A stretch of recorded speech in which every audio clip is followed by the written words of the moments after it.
शिवलिंगाय नमः। तन्मे मनः शिवसंकल्पमस्तु। सर्वे भवन्तु सुखिनः। नामापिते च मधुरं मधुरं स्वरूपं, कर्मापिते च मधुरं मधुरा स्मृतिश्च। बुद्धिं प्रबोधय प्रभो मधुबोधशक्तिं, विद्यां प्रयच्छ परमां परिभावयामि। कोमलं कूजयन् वेणुं श्यामलोऽयं कुमारकः, वेदवेद्यं परं ब्रह्म भासतां हृदये मम। कूजन्तं राम रामेति मधुरं मधुराक्षरम्, आरुह्य कविताशाखां वन्दे वाल्मीकिकोकिलम्। निगमकल्पतरोर्गलितं फलं, शुकमुखादमृतद्रवसंयुतं, पिबत भागवतं रसमालयम्। मुहुरहो रसिका भुवि भावुकाः, तृणादपि सुनीचेन तरोरपि सहिष्णुना। अमानिना मानदेना कीर्तनीयः सदा हरिः।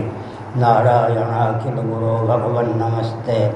शिवाय नमः शिवलिंगाय नमः। तन्मे मनः शिवसंकल्पमस्तु। सर्वे भवन्तु सुखिनः। श्रीराम जय राम जय जय राम। श्रीराम जय राम जय जय राम। श्रीराम जय राम जय जय राम। श्रीराम जय राम जय जय राम। धर्म की जय हो, अधर्म का नाश हो, प्राणियों में सद्भावना हो, विश्व का कल्याण हो। गौ माता की जय हो, गो हत्या बंद हो, भारत अखंड हो। अखंड हो। हर हर महादेव। गोविंद जय जय गोपाल जय जय। गोविंद जय जय गोपाल जय जय। राधा रमण हरे गोविंद जय जय। राधा रमण हरि गोविंद जय जय। श्री कृष्ण गोविंद हरे मुरारे। श्री कृष्ण गोविंद हरे मुरारे। हे नाथ नारायण वासुदेव। हे नाथ नारायण वासुदेवा। गोविंद जय जय गोपाल जय जय। गोविंद जय जय गोपाल जय जय। राधा रमण हरे गोविंद जय जय। राधा रमण हरि गोविंद जय जय।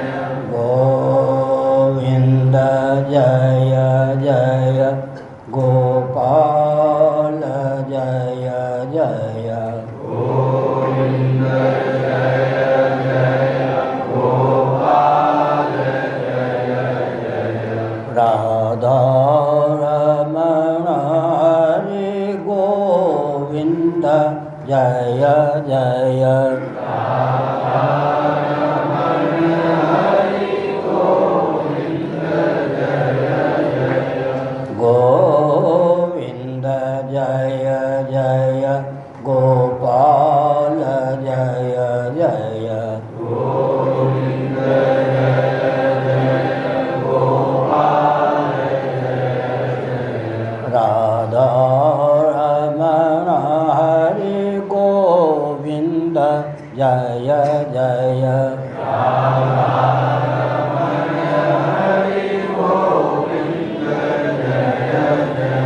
श्री वृंदावन बिहारी लाल की जय। नमो माधव्य शंभो शिव शिव शिव शिव शिव शिव नारायण नारायण नारायण।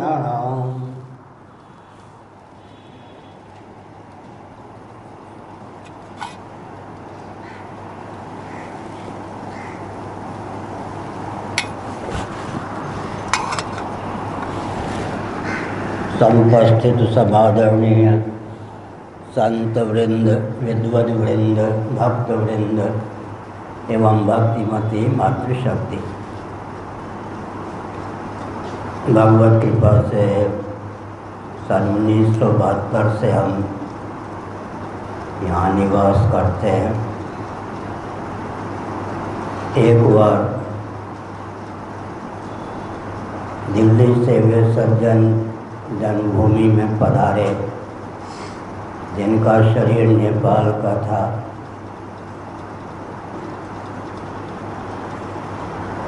क्षेत्र की दृष्टि से रोटी बेटी का संबंध सिद्ध होता था। पड़ोसी परिवार के यहाँ उनका विवाह हुआ था।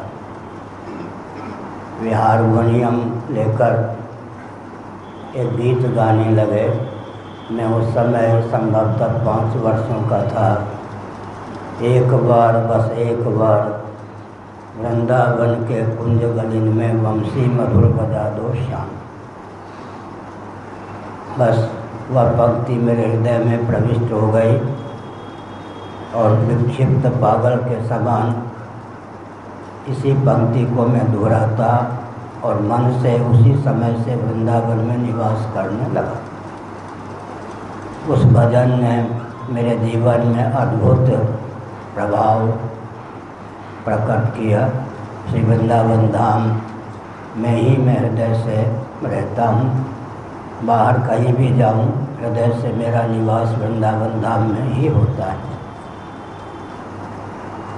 यहाँ श्री चैतन्य महाप्रभु का जन्मदिन मनाया जाता है। अन्य आचार्यों का भी जन्मदिन पूज्यपाद महाराज श्री ने अपने जीवन के चरम वर्षों में मनाना प्रारंभ किया था। मैं एक संकेत करता हूँ, इतिहास को यथावत रहने देना चाहिए। प्रायः अनुयायियों से ही दिशाहीनता प्राप्त होती है। इतिहास ये है कि श्री चैतन्य महाप्रभु श्री कृष्ण चैतन्य भारती दंडी स्वामी थे, दशनामी सन्यासी थे। इतिहास को इतिहास के रूप में ही प्रस्तुत करना चाहिए। मैं फिर कहता हूँ, घने भक्त जिसको कहते हैं राजस्थानी, उन्हीं से खतरा होता है। इतिहास पर पानी फेरने का प्रयास नहीं करना चाहिए। दशनामी सन्यासी थे श्री चैतन्य महाप्रभु, श्री कृष्ण चैतन्य भारती उनका नाम था। वे दंडी स्वामी थे। इस इतिहास का स्मरण रखना चाहिए। गया में जब वे गए तब एक मध्य संप्रदाय के महापुरुष से उन्होंने सर्वप्रथम श्री कृष्ण नाम की दीक्षा ली थी। गया में ही उनको भगवान श्री कृष्णचंद्र का सर्वप्रथम दर्शन हुआ था। मैं एक संकेत करता हूँ, रामचरितमानस के अनुसार सिया राम प्रेम पीयूष पूरन हो तो जन्म न भरत को। इस शैली में अगर हम श्री चैतन्य महाप्रभु के जन्म को उद्भाषित करें, श्री राधा रानी वृषभानुनंदिनी निर्विघ्न कुंजेश्वरी के हृदय में श्री कृष्णचंद्र परमानंद कंसुदासन मदन मोहन के प्रति जो परिपूर्ण प्रेम की तत्व प्रेम की प्रतिष्ठा है, और श्री कृष्णचंद्र परमानंद कंसुदासन मदन मोहन के हृदय में श्री राधा रानी वृषभानुनंदिनी के प्रति जो तत्व प्रेम की प्रतिष्ठा है, उसका युग्म रूप ही श्री चैतन्य महाप्रभु को मानना चाहिए। भरत जी के अवतार का जो स्वरूप तात्विक दृष्टि से रामचरितमानस में अंकित है, उसी शैली में श्री चैतन्य महाप्रभु को भी प्रस्तुत करने की आवश्यकता है। श्री राम प्रेम पीयूष पूरन हो तो जन्म न भरत को। इसी शैली में राधा रानी के हृदय में श्री कृष्ण के प्रति, श्री कृष्ण के हृदय में राधा रानी के प्रति जो तत्व प्रेम की प्रतिष्ठा है, उसका ही स्वरूप उच्छलित रूप मानो श्री चैतन्य महाप्रभु है। तत्व प्रेम कर मम और तोरा, रामचरितमानस में कई प्रकार की प्रीति का वर्णन है, लेकिन सर्वोत्कृष्ट प्रीति का नाम तत्व प्रेम। तत्व प्रेम कर मम और तोरा, जानत प्रिया एक मन मोरा। क्यों? एकं ज्योतिरभूद्वेधा राधा माधव रूपकम तस्मात् ज्योतिरभूद्वेधा राधा माधव रूपकम। ऋग्वेद का परिशिष्ट सम्मोहन तंत्र गोपाल शास्त्र नाम का वचन। एक जगह तस्मात् पाठ है, एक जगह एकम पाठ। शेष अंश यथावत। एकं ज्योतिरभूद्वेधा राधा माधव रूपकम तस्मात् ज्योतिरभूद्वेधा राधा माधव रूपकम। राधा माधव के रूप में एक वेदांत वेद्य स्वप्रकाश तत्व ही अवतीर्ण है, तो दोनों का एकत्व सिद्ध किया गया। तस्मात् ज्योतिरभूद्वेधा राधा माधव रूपकम, एकं ज्योतिरभूद्वेधा राधा माधव रूपकम। श्री राधा रानी विश्वानंदिनी निवृत्तकुंजेश्वरी के हृदय में श्री कृष्णचंद्र परमानंद कंसुधा सिंधु मदन मोहन के प्रति जो तत्व प्रेम की प्रतिष्ठा है, और श्री कृष्ण के हृदय में राधा रानी के प्रति जो तत्व प्रेम की प्रतिष्ठा है, मानो श्री चैतन्य महाप्रभु उसी के युग्म रूप हैं, अवतार हैं। मैंने लगभग 50 बार चैतन्य चरित्रावली का अध्ययन किया होगा निम्नसारण में, जो श्री प्रभुदत्त ब्रह्मचारी महाभाग के द्वारा लिखा गया था। तो गीता प्रेस से एक ही खंड में सुलभ है, पहले 5 खंडों में सुलभ था। कम से कम 50 बार चैतन्य चंद्रोदय आदि संस्कृत के ग्रंथों का भी मैंने कई बार अध्ययन किया है, और पुरी में ही भगवत कृपा से रहता हूँ, जहाँ उन्होंने लीला का संवरण किया। श्री दारू ब्रह्म जगन्नाथ आदि का दर्शन करके जो प्रेम से उच्छलित रहते थे, पुलकित रहते थे। यद्यपि उन्होंने शिक्षाष्टक नामक एक ही ग्रंथ लिखा जिसमें 8 श्लोक सुलभ हैं। उनका सिद्धांत क्या है? आजकल श्री चैतन्य महाप्रभु के नाम पर एक वाक्य बोला जाता है, माध्व गौडेश्वर संप्रदाय। माध्वाचार्य का श्री चैतन्य महाप्रभु से क्या संबंध, मैंने पहले बताया। माध्व संप्रदाय के एक संत से गया में उन्होंने भगवान नाम की दीक्षा ली थी। इसी दृष्टि से चैतन्य महाप्रभु को माध्व संप्रदाय से जोड़ दिया गया। सिद्धांत में आकाश पाताल का अंतर है। चैतन्य महाप्रभु का अपना सिद्धांत क्या था? चेतो दर्पण मार्जनम, अंत में श्री कृष्ण संकीर्तन।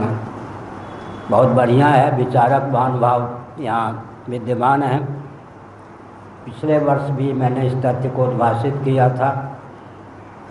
चेतो दर्पण मार्जनम श्री कृष्ण संकीर्तनम। दूसरे का मुखचंद्र देखना हो तो नेत्र ही पर्याप्त होते हैं। अपना ही मुखचंद्र देखना हो तो नेत्र के साथ साथ दर्पण भी चाहिए। अगर श्री चैतन्य महाप्रभु के दृष्टि में श्री कृष्ण साक्षात आत्मस्वरूप न होते, उनके दर्शन के लिए केवल नेत्रों का वर्णन चैतन्य महाप्रभु करते, दर्पण का वर्णन नहीं करते। चित्त रूपी दर्पण का वर्णन करके बस संकेत में उन्होंने सिद्ध कर दिया कि श्री कृष्ण को मैं साक्षात आत्मस्वरूप मानता हूँ। दार्शनिक धरातल पर तो चेतो दर्पण मार्जनम श्री कृष्ण संकीर्तनम, इतने से ही पूरा भगवान शंकराचार्य के द्वारा जो भाष्यों में तत्व उद्भाषित किया गया, समाज शैली में व्यक्त कर दिया गया। निर्बाध तथ्य और सत्य है कि चैतन्य महाप्रभु के द्वारा ही विरचित शिक्षाष्टक है, जिसका पहला श्लोक है चेतो दर्पण मार्जनम। मुकुर मलिन पुण्य नयन विहीना, राम रूप देखें किम दीना, तुलसीदास जी ने भाव व्यक्त किया। यहाँ स्पष्ट है कि दूसरे का मुखचंद्र देखना हो तो नेत्र ही पर्याप्त होते हैं। कदाचित अपना मुखचंद्र ही देखना हो तो नेत्र के साथ साथ दर्पण की भी आवश्यकता है। श्री कृष्ण संकीर्तन का महात्म्य क्या है? चित्त रूपी दर्पण का वह मार्जन करता है। तो श्री चैतन्य महाप्रभु का तो सिद्धांत वही हो गया। जिस संप्रदाय में वो दीक्षित थे, दशनामी सन्यासी थे, दंडी स्वामी थे, नित्यानंद जी का यशोगान किया जाता है। मैं संकेत में ही बोलना उचित समझता हूँ। उन्होंने चैतन्य महाप्रभु की स्थिति को देखकर, ये तो श्री कृष्णचंद्र के प्रेम में पगे रहते हैं, देहेंद्रीय प्राणांतःकरण का भी इनको भान नहीं रहता है, दंड की मर्यादा का पालन कैसे कर सकेंगे, उनके दंड को गंगा जी में प्रवाहित कर दिया। चैतन्य महाप्रभु ने कहा हमारा दंड कहाँ, तो मालूम पड़ा कि तो प्रवाहित कर दिया गया। बुरा न मानो, होली है, मैं निंदा नहीं करना चाहता, प्रशंसा ही करता हूँ। उन्होंने कहा कि दंड प्रवाहित करने योग्य नहीं, आपने मेरा दंड प्रवाहित किया और मेरा आदेश है कि अब आप गृहस्थ हो जाइए।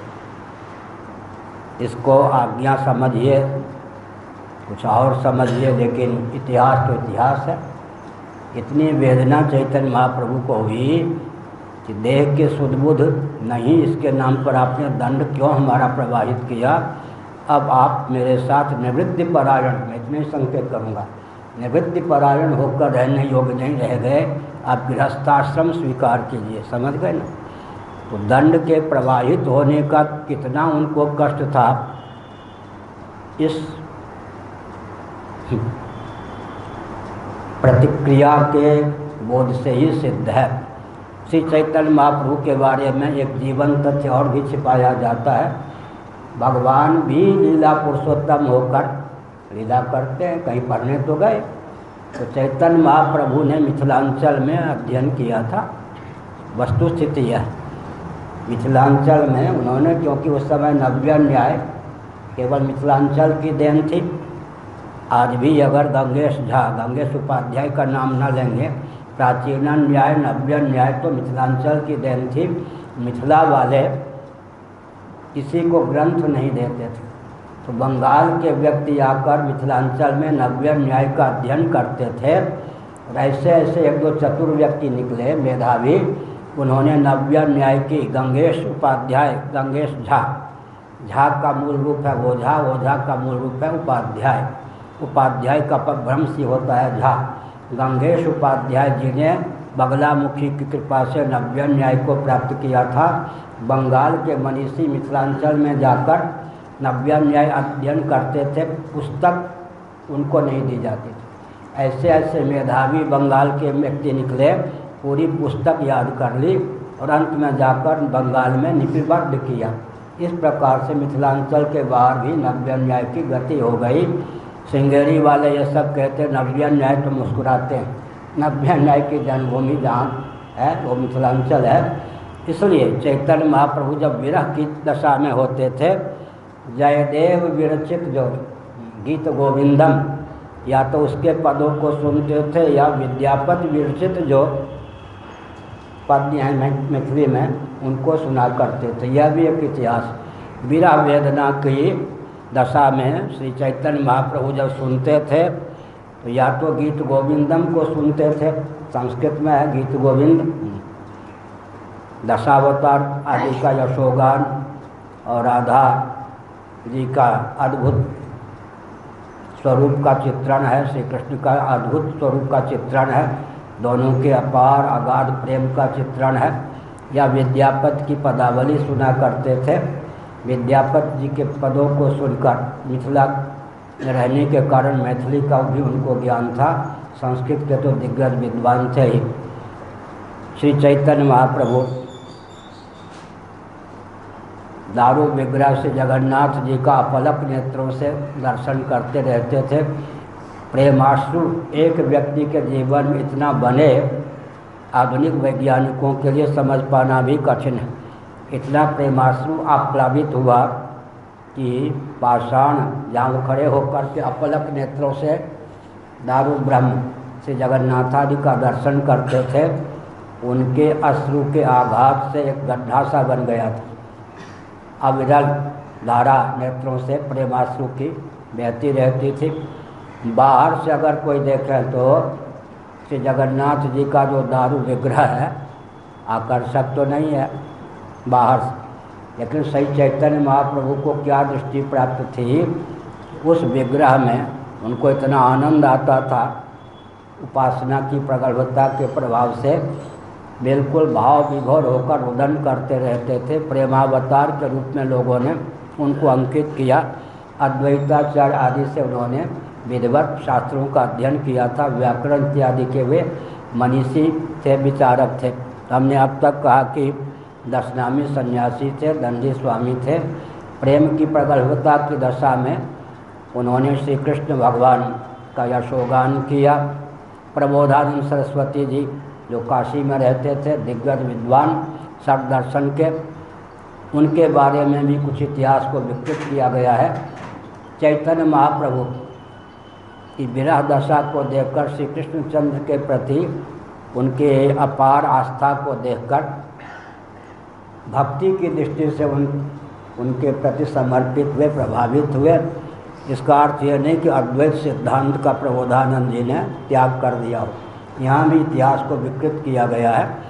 इसका अर्थ कृतोपास्ति तो हमारे यहाँ है ही, बहुत विचित्र बात है। अद्वैतादपि सुंदरम, बहुत बढ़िया। बोधसार नामक ग्रंथ हमारे पूज्य गुरुदेव ने हमको बताया। 2 ग्रंथ, भावनोपनिषद पढ़ा करो, छोटी सी उपनिषद है, भावनोपनिषद पढ़ा करो, और संस्कृत में जो विरचित है बोधसार नामक ग्रंथ पढ़ा करो। गुरुदेव ने, पूज्यपाद धर्म सम्राट स्वामी श्री करपात्र महाभाग ने हमको कहा था बोधसार पढ़ो और भावनोपनिषद का अध्ययन करो। बोधसार में बहुत बढ़िया श्रीमद् भागवत का जो अनुपम सिद्धांत है बोधसार के माध्यम से अभिव्यक्त है। तो हमने संकेत किया श्री चैतन्य महाप्रभु जी बहुत उत्तम ढंग से। और भी एक विचित्र बात, हम जहाँ रहते हैं पूरी मठ है, उसके पास में ही वो यवन जो उनसे प्रभावित हुए थे उनका भी आश्रम है, मठ की भूमि में ही है। हरिदास से सब हुए थे। श्री चैतन्य महाप्रभु ने मर्यादा की सीमा में भी मुसलमानों को भगवान नाम संकीर्तन का उपदेश दिया। वर्णाश्रम की मर्यादा का कभी उन्होंने खंडन नहीं किया, तिरस्कार नहीं किया। यह भी समझने योग्य है। मर्यादा की सीमा में उन्होंने भगवान नाम का प्रचार प्रसार किया और प्रेम, भगवान के प्रेम में उनका चित्त पगा हुआ था। इसलिए जीवन में उनके चरित्र का अध्ययन करने पर यह सार निकलता है, उनके शरीर में विचित्र परिवर्तन समय समय पर होता था। कभी उनका शरीर विशाल हो जाता था, कभी संकुचित हो जाता था। इसका अर्थ क्या है? जब भगवान का भजन किया जाता है तो भजन का प्रभाव देहेंद्रीय प्राणांतःकरण पर पड़ता है। मनोयुक्त वाक्य द्वारा वाक्युक्त मन के द्वारा भजन की निष्पत्ति होती है।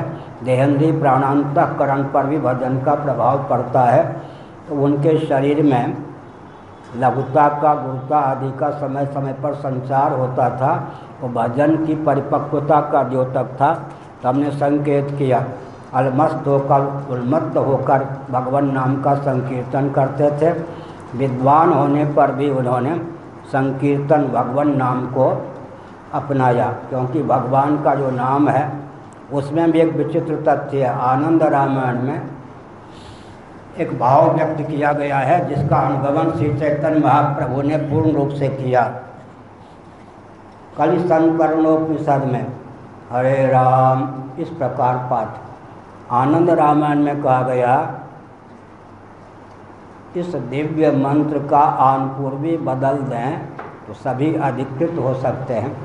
हरे कृष्ण पहले कहें, हरे कृष्ण आगे जानते हैं। उसी चैतन्य महाप्रभु ने मर्यादा कितनी रक्षा की। हरे राम से आनपूर्वी है, लेकिन उन्होंने हरे कृष्ण आनंद रामायण में कहा गया, ताकि यह पवित्र संकीर्तन के योग्य मंत्र सबको सुलभ हो सके। आनपूर्वी बदल कर उन्होंने हरे कृष्ण कहकर जो प्रचार किया, उसके अनुशीलन से भी शास्त्र के प्रति उनकी आस्था अभिव्यक्त होती है, समझना चाहिए। कुछ लोगों ने भ्रमपूर्वक क्या कहा, श्री कृष्ण के पक्षधर होने के कारण हरे कृष्ण को पहले कह दिया। वस्तुस्थिति है कि आनपूर्वी बदल कर उन्होंने भगवान नाम का प्रचार और प्रसार किया। तो सिद्धांत का परित्याग नहीं किया। मैंने कह दिया, चेतो दर्पण मार्जनम, श्री कृष्ण यदि तत्वतः आत्मस्वरूप उनकी दृष्टि में न होते तो चेतो दर्पण मार्जनम कहने की आवश्यकता नहीं होती। तब तो नेत्र के द्वारा ही भगवत दर्शन का निरूपण करते हैं। बीच में चित्त को दर्पण के रूप में मानने से इस तथ्य की भावना हो जाती है कि श्री कृष्ण को दार्शनिक धरातल पर वे आत्मस्वरूप ही मानते थे। एक संकेत करके 11:30 बजने वाला है, 4 मिनट शेष हैं। मैं बहुत प्रेम पूर्वक एक तथ्य उद्भाषित करना चाहता हूँ। संभवतः कल भी मैंने सायंकाल यह कहा था, भगवान श्री कृष्ण हैं सगुण साकार नृत्यति वेदांत सिद्धांत। क्या कारण है कि हम भगवान को आत्मी ही नहीं आत्मस्वरूप भी मानते हैं? थोड़ा विचार करना चाहिए। अगर भगवान को केवल आत्मीय माने तो क्या आपत्ति है? फिर चेतो दर्पण कहने की आवश्यकता ही न रह जाए। भगवान को अगर आत्मीय मानकर छोड़ देंगे, आत्मा स्वीकार नहीं करेंगे, तो अपनी अपेक्षा किंचन न्यून प्रीति के विषय भगवान बने। इष्ट भी बनाया और अपनी अपेक्षा किंचन न्यून प्रीति का विषय बनाया तो भक्तिपूर्ण नहीं होगी ना।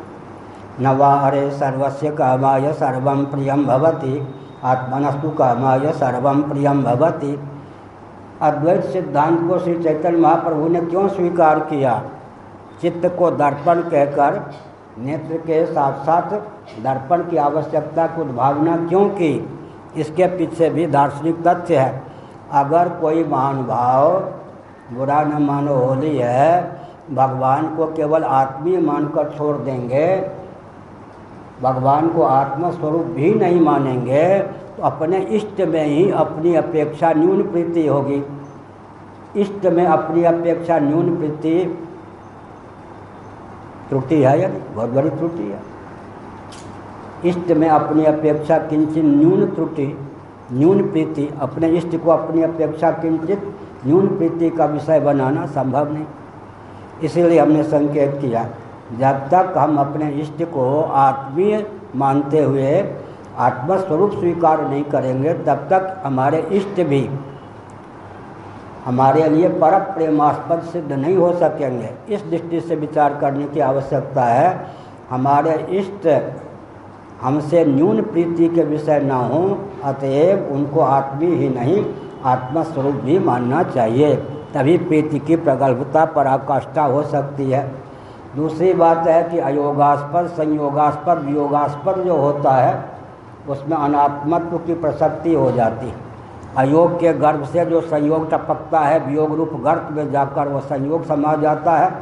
वियोगे दोषदर्शी यह वैशंपायन ऋषि का कथन महाभारत, वियोगे दोषदर्शी या संयोगम स विसर्जयेत असंगे संगमो नास्ति दुखम भूय वियोगजम। जिसे प्यारी प्यारी वस्तु, प्यारे प्यारे व्यक्ति का वियोग सुहाता न हो, उसकी बुद्धि की बलिहारी सी में सन्निहित है कि संयोग का पक्षधर न बने। असंगे संगमो नास्ति, आत्मतत्व असंग है, किसी का संग संभव ही नहीं है। लेकिन हमने संकेत किया, अगर वियोग हमको सुहाता नहीं है तो हम संयोग के पक्षधर न बने। जो अपने से भिन्न होता है अयोगास्पद, संयोगास्पद, वियोगास्पद होता है। भगवान हमारे अयोगास्पद, संयोगास्पद, वियोगास्पद न हों, साक्षात आत्मस्वरूप होते हुए आत्मीय हों, आवश्यक। आत्मीय होकर भी हमारे प्रेम के पात्र हों और हृदय से हम भगवान को आत्मा भी समझें, तब प्रीति की प्रगल्भता होती है। तो श्री चैतन्य महाप्रभु ने कोई पृथक से संप्रदाय नहीं बनाया। एक बात चेतो दर्पण मार्जनम कहकर अपने सिद्धांत को सूत्र शैली में व्यक्त कर दिया, भगवत भक्ति का मार्ग प्रशस्त किया। साथ ही साथ जो मुस्लिम तंत्र के व्यक्ति आए, हरिदास इत्यादि, उनको उन्होंने भगवान नाम की दीक्षा दी, भगवान नाम में अधिकृत माना, बिल्कुल ठीक है। वेदादि पाठ से सुदूर रखते हुए उनके कल्याण का मार्ग प्रशस्त किया। वर्णाश्रम व्यवस्था की रक्षा करते हुए, अद्वैत सिद्धांत की रक्षा करते हुए श्री चैतन्य महाप्रभु ने श्री कृष्ण संकीर्तन का प्रचार प्रसार किया। यह भी ध्यान रखने की आवश्यकता है, श्री चैतन्य महाप्रभु के नाम पर भी उन्मत्तता न छा जाए। मैंने जहाँ से प्रवचन प्रारंभ किया वहीं मैं प्रवचन को विराम देना चाहता हूँ। सबसे खतरा अपने घने भक्तों से होता है। घना भक्त हो राजस्थान का शब्द है। अनुयायी किसी महापुरुष को कहाँ जाके पटक देते हैं। अपनी ओर से वो समझते हैं कि अपने महापुरुष को जितने बड़े थे उससे अधिक ख्यापित करने जा रहे हैं, लेकिन अपने महापुरुष को कहाँ जाके पटक देते हैं। तो श्री चैतन्य महाप्रभु ने कोई संप्रदाय नहीं बदला। चैतो दर्पण मार्जनम केवल इतना श्री कृष्ण संकीर्तनम, इतने से ही उनका सिद्धांत अभिव्यक्त हो जाता है। साथ ही साथ उन्होंने सनातन वर्णाश्रम व्यवस्था की मर्यादा का परित्याग नहीं किया। अभी उनके नाम पर और एक विशेष बात कह दें, नदिया को, बंगाल में नदिया है गंगा तट पर, जो सौभाग्य प्राप्त है, विचित्र सौभाग्य, एक को हम भूल गए, भूले नहीं हैं, एक की जन्मभूमि को हम भूल गए। जिस नदिया ने श्री चैतन्य महाप्रभु को जन्म दिया, अभिव्यक्त किया, उसी नदिया ने श्री मधुसूदन सरस्वती जी को कालांतर में अभिव्यक्त किया। चैतन्य महाप्रभु के नाम पर नदिया का इतना प्रचार हो गया कि वेदांतियों को भी पता नहीं कि श्री मधुसूदन सरस्वती महाभाग का जन्म स्थान भी नदिया ही था। तो हमने कहा कि नदिया की भूमि को भी एक बार जाने की, 2 जगह जाने की भावना है, रविन्द्रनाथ टैगोर के शांति निकेतन में और एक बार नदिया जहाँ श्री चैतन्य महाप्रभु का जन्म हुआ और जहाँ मधुसूदन सरस्वती महाभाग का भी जन्म हुआ। थोड़ा विचार कीजिए, मधुसूदन सरस्वती जी पर क्या वंशी विभूषित करान नवनिरदाभाग श्री चैतन्य महाप्रभु का प्रभाव था या उन्होंने यानी च भरतर सब चकार से पंचम पुरुषार्थ को, गीता भाष्य 7वां अध्याय, यानी चकार से पंचम पुरुषार्थ को मधुसूदन सरस्वती जी ने स्वीकार किया है। बस चैतन्य महाप्रभु को समझना चाहिए तो उनके परवर्ती जो हैं मधुसूदन सरस्वती को समझ लें। मधुसूदन सरस्वती जी ने सर्वतोभावेन अद्वैत सिद्धि की रचना की। अद्वैत के पक्षधर होते हुए भी कृष्णार्थ परम किमपि तत्वमहम न जाने, कृष्णार्थ परम किमपि तत्वमहम न जाने कहकर सिद्ध कर दिया श्री कृष्ण के कितने भक्त थे, अनुरक्त थे। ज्ञानी चकार से उन्होंने पंचम पुरुषार्थ प्रेम को स्वीकार किया। यह तो वृंदावन धाम है। यहाँ कौन कितने पुरुषार्थ हैं मालूम है? श्री राधा सुधा को लेकर यहाँ तो 6 पुरुषार्थ मांगते हैं लोग, 5 ही नहीं। राधा रानी विश्वानंदिनी के प्रति प्रीति की प्रगल्भता, यहाँ के व्यक्ति तो 6 पुरुषार्थ मानते हैं। लेकिन मधुसूदन सरस्वती जी ने चैतन्य महाप्रभु को कितना सम्मान दिया। यानी च भरत और सब चकार के द्वारा उन्होंने पंचम पुरुषार्थ को भी सिद्ध किया। और हमारे रामचरितमानस पर भी मधुसूदन सरस्वती जी और तुलसीदास जी समकालिक थे और दोनों ही काशी में रहते थे, दोनों एक दूसरे से मिलते थे। रामचरितमानस की समीक्षा के लिए मधुसूदन सरस्वती जी को उचित माना तुलसीदास जी ने। रामचरितमानस भेज दिए, महीने हो गए, उस समय तो प्रेस का युग उस ढंग का था ही नहीं, कोई सम्मति नहीं आई। तब उन्होंने उदास होकर कहा क्या मेरी जो रचना है वो सम्मति देने योग्य नहीं है? तो तुलसी मधुसूदन सरस्वती ने अंत में लिख दिया, आनंद कानने यस्मिन, ये जो रामचरितमानस पर प्रशस्ति है कि किनकी दी हुई है? जंगमस्त तुलसी तरु, जंगम तुलसी तर तुलसीदास, एक ही श्लोक के माध्यम से। इसका ये भी सौभाग्य है, काशी में ही दोनों रहते थे। तुलसीदास जी भी, मधुसूदन सरस्वती जी भी समकालिक महापुरुष थे। समय समय पर इनमें इनका मिलना जुलना भी होता था। श्री राम जय राम, जय जय राम। एक मैं संकेत करता हूँ, पूज्यपाद जिनका स्थान है अपने जीवन के चरम वर्षों में, यहाँ संभवतः मध्वाचार्य जी का चित्र नहीं, क्योंकि कट्टर द्वैतवादी। 5-7 मिनट और सुनिए। मध्व जयंती के अतिरिक्त मैं समझता हूँ सबकी जयंती मनानी शुरू की नहीं है। मालूम है हमको, हम यहीं के खेले कूदे।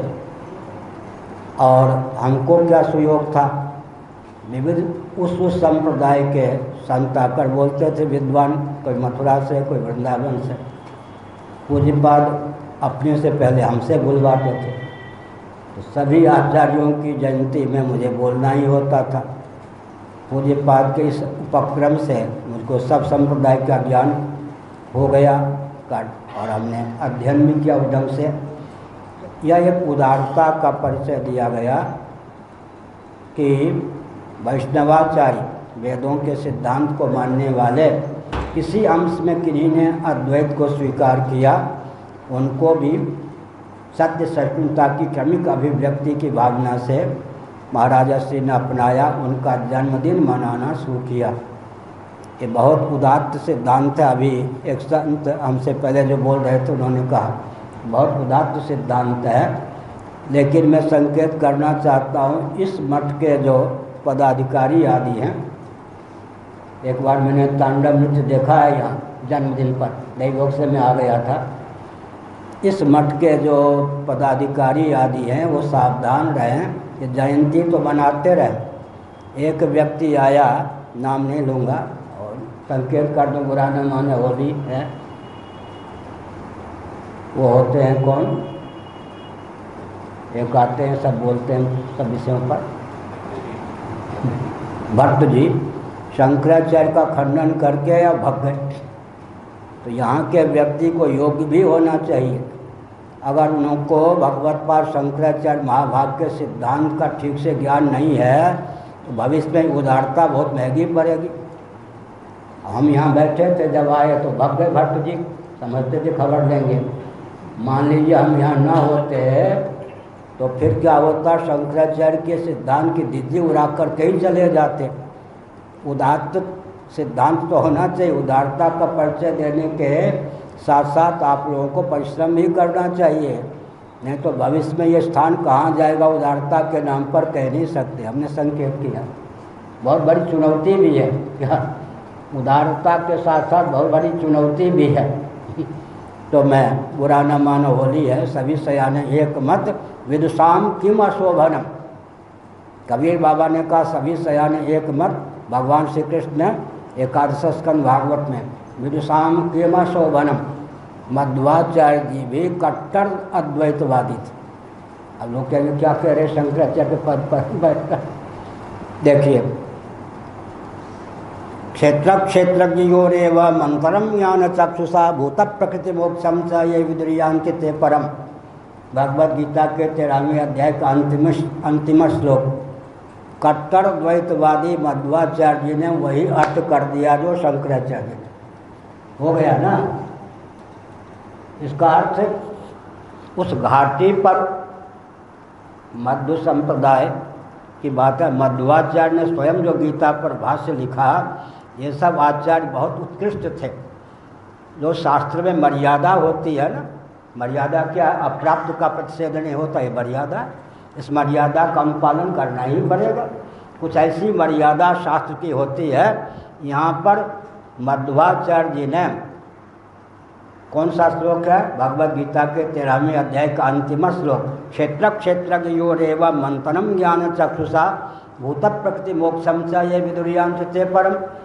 पंचभूत और उसका उपादान प्रकृति दोनों के बाद का वर्णन कर दिया। शंकराचार्य के सिद्धांत को यहाँ करके स्वीकार कर लिया। हो गया ना। तो मध्वाचार्य जी का द्वैत सिद्धांत कहाँ रह गया। विशिष्टाद्वैत की बात कह दूँ, बुरा ना मानो, होली है, ना सतो विद्यते भावो ना भावो विद्यते सत। क्योंकि जो शास्त्र की सरणी जानते हैं ना, वो चाहे कट्टर द्वैतवादी हों, लेकिन वो शास्त्र की मर्यादा का अतिक्रमण नहीं कर सकते ना। बोलने की एक विधा होती है। अब हम लोगों के सामने कोई बरबर बोले तो हम समझ लेंगे कि परंपरा से इसका अध्ययन कुछ भी नहीं है। एक शास्त्र की मर्यादा होती है, लीक होती है, अप्राप्त का प्रतिषेध नहीं होता। ना सत्व विद्यते भाव पर भाष्य लिखना चाहते रहे श्री रामानुजाचार्य महाभाग ने, उन्होंने कहा प्राप्त का प्रतिषेध नहीं होता। यहाँ असत शब्द का प्रयोग किसके लिए हुआ है। असतो मां सदगमय में असत शब्द का प्रयोग किसके लिए हुआ है, बंध्या पुत्र आदि तो प्राप्त ही नहीं है, तो उनका प्रतिषेध कैसे होगा? जगत के लिए असत शब्द का प्रयोग हुआ। लो यहाँ आकर श्री रामानुजाचार्य को वही सिद्धांत अपनाना पड़ा जो शंकराचार्य का है, उपनिषदों का सिद्धांत है। क्यों? फिर पराशर महर्षि का वचन समुद्धृत किया श्री रामानुजाचार्य महाभाग ने। पराशर महर्षि का वचन विष्णु पुराण से लिया, ज्ञानातिरिक्त सब असत है। अब श्री रामानुजाचार्य महाभाग के अनुगत टीकाकारों ने मरहम पट्टी की, वो अलग बात है। श्री असतो मां सदगमय, यहाँ पर ना सत्व विद्यते भाव। श्री रामानुजाचार्य ने लिखा अप्राप्त का प्रतिषेध होता नहीं, असत शब्द का प्रयोग यहाँ संसार के लिए, जगत के लिए, अचित पदार्थ के लिए किया गया। विष्णु पुराण से पराशर महर्षि का वचन उद्धृत कर दिया। क्या वचन उद्धृत कर दिया? ज्ञानातिरिक्त सब असत है। वदंति तत्तत्व विदस्तत्वम यद ज्ञानम अद्वयम ब्रह्मेति परमात्मेति भगवानिति शब्दते यत् अद्वयम ज्ञानम तत्तत्वम सभी सयाने एक। मध्वाचार्य भी वहीं पहुँचाते हैं। और कौन पहुँचाते हैं? श्री रामानुजाचार्य भी वहीं पहुँचाते हैं। और निम्बार्काचार्य भेद अभेद को तुल्य बल देते हैं। तो भेद अपने तुल्य बल देने पर क्या निष्कर्ष निकला? व्यावहारिक धरातल पर भेद तत्वता अभेद, तुल्य बल कैसे होगा? तुल्य बल, भेदाभेद, भेद और अभेद को तुल्य बल देते हैं। वल्लभाचार्य महाभाग कहाँ पहुँचाते हैं? विशुद्धाद्वैत। विशुद्धाद्वैत का अर्थ क्या होता है जी? माया के द्वार के बिना ही भगवत तत्व विश्व के रूप में जगदाकार परिणत हो जाता है। अविकृत परिणाम, इसका नाम है अविकृत परिणाम। कठोपनिषद के शांकर भाष्य में विरुद्ध धर्माश्रय शब्द का प्रयोग किया भगवान शंकराचार्य ने, अविकृत परिणाम शब्द का प्रयोग किया है। नौनो वल्लभाचार्य जी बड़ोदरा, एक हो इंदिरा बेटी, हमको बहुत मानती थी, अब इंदिरा बेटी नहीं रही। नौनो वल्लभाचार्य एक इंदिरा बेटी, उनके बीच में हमने कहा वल्लभ संप्रदाय में दो शब्द बहुत प्रसिद्ध हैं, अविकृत परिणाम। उदाहरण कल्पतरु, चिंतामणि इत्यादि दिए जाते हैं। अविकृत परिणाम तो लीजिए, भगवान शंकराचार्य ने ही कठोपनिषद के भाष्य में, एक मंत्र के भाष्य में अविकृत परिणाम का उदाहरण भी उन्होंने चिंतामणि का दिया। इसका अर्थ क्या हुआ?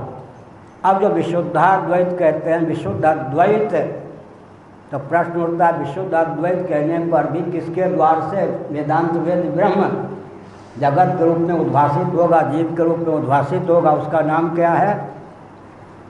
उसको कहते हैं स्वात्म वैभव। अब यहीं पर अटक जाती है स्वात्म वैभव, भगवदीय स्वात्म वैभव। सारस्वत व्याकरण के अनुसार भगवदीय शब्द बनता है, सारस्वत वही व्याकरण के अनुसार भगवदीय स्वात्म वैभव। स्वात्म वैभव क्या है जी? अगर वो भगवत तत्व के सदृश ही है सर्वथा, तो द्वैत का धान कर देगा, तो विशुद्ध अद्वैत रहेगा नहीं। और अगर बंध्या पुत्र आदि के समान है तो शक्ति नहीं।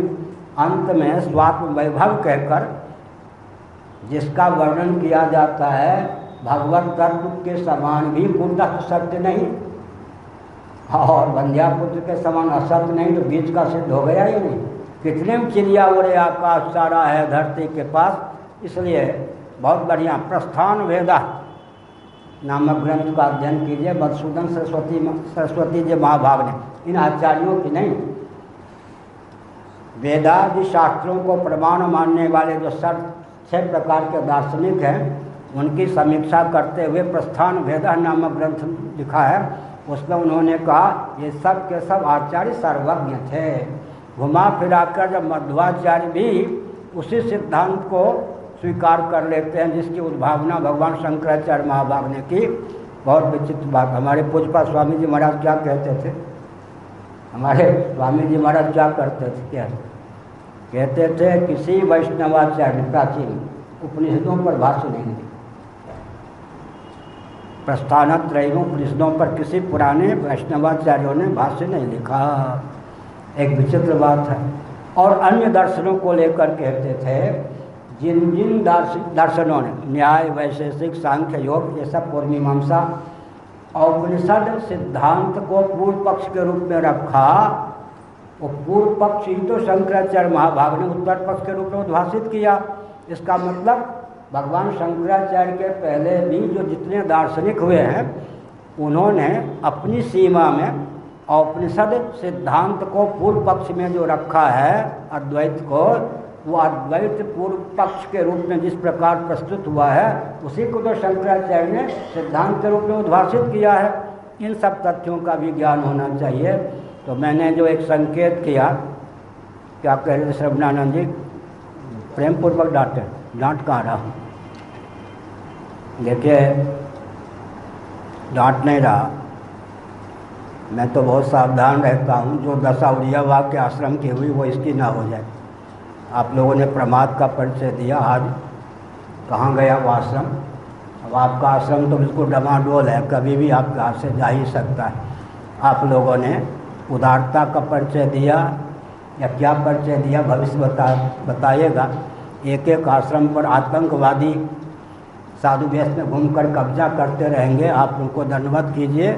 आपका दंडवत करना गाली मत दीजिए, लेकिन सिद्धांत अन्याय सहिष्णुता तो महाराज ने नहीं सिखाया होगा। अन्याय सहिष्णु मत बनिए। उड़ियावाग का आश्रम चला गया कहाँ? अभी आश्रम सुरक्षित है क्या? ये तो गया, एक प्रकार से तो गया, भूल पर ही कब्जा कर लिया गया। इसका मतलब क्या है? तो हमने कहा कि भावुकता से बचिए। तो हमने संकेत किया कि महाराज जी ने जो प्रशस्त परंपरा रखी, यहाँ के व्यक्तियों को अध्ययन अवश्य करना चाहिए। अध्ययन नहीं करेंगे और आचार्यों का जन्मदिन मनाएंगे, अगर वैसे तो मैं देख रहा हूँ अपने आचार्य के, जिनके जो आचार्य हैं, अपने आचार्य के मूल सिद्धांत को प्रस्तुत करने वाले विद्वानों का ही लोप हो गया। जिनकी जिनकी जयंती मनाई जाती है, उस संप्रदाय के जो व्यक्ति अभी जीवित हैं, वो कोई भी उनका जो सिद्धांत है उनके आचार्य का प्रस्तुत नहीं कर पाते। विद्या का लोप हो रहा है। लेकिन अत्यंत प्रबल अगर इस स्थान में अध्ययन अध्यापन का क्रम नहीं चलेगा, कल कोई जिन जिन आचार्यों का जन्मदिन मनाना शुरू किया गया, ठीक किया गया, उन आचार्यों के सिद्धांत को प्रबलता से प्रस्तुत करके शंकराचार्य का सिद्धांत खंडन कर दिया, तो आप क्या करेंगे? मुँह देखते रहेंगे। इसलिए पूज्यपाद ने प्रकारांतर से इन आचार्यों का जन्मदिन मनाकर आप लोगों को जागरूक और विद्या प्रेमी बनने का मार्ग प्रशस्त किया। हर हर महादेव। चलन तो है गए।